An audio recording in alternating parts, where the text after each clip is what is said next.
mbokk yi ñu ngi leen di nuyu bu baax di leen ziar di ñaan képp ku mun ci gis vidéo bi rek nga partagé ko si barke Mawlaay Abdul Aziz Seydi El Hadji Abdou Sy Malick tabe baax Malick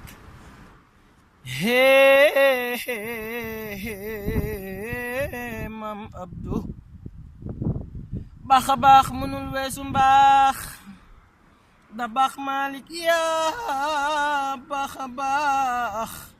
réew mi yëpp seedeel nañ la mbaax sa liggéey rafet na kaar saa yu réew mi yëngatoo da baax Malick jóg sa teen fagaroo ñaan si yàlla ba dara du yëngu loolu ñëpp xam nañu ko alip la abit la bi varis mel ni moom jafe na ab tabla ya xayartu bi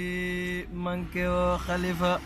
kii su ngeen xamul li mu doon Maam Abdou diine ji xam na ko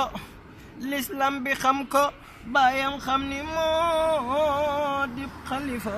El Hadji Abdou Sy Malick ay cereng ñu dem ba ñu teew fa kanamu yàlla ñu xam ni yaa di xalifa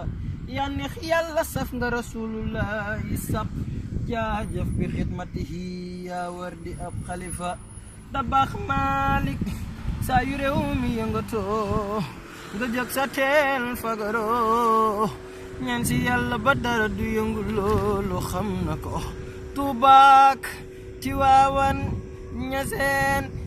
Jaabal ak Canaba kazaaka Laayeen wa Njaasaan kum si rek teralal Seydi El Hadji Abdou Sy Malick naaral wilaayata wa sahaadata wa duhaa bi amaanatin wa hadaalati labraari su fekkoon sëriñ si fii dañoo doon wurus man de damay wax ni Abdullah fi gis muy ngalam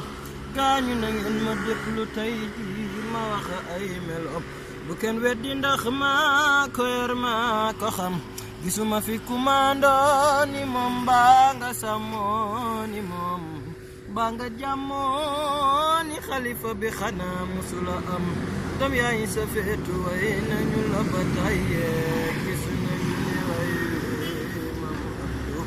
tabax Malick sa dem gi daal ñun jaaxal nañu yow de lañu xamoon daal dem nga waaye bàyyi woo ñu maam yal na yàlla tas ñu ci sa barke ab képp ku mun ci partage vidéo wasalaamu aleykum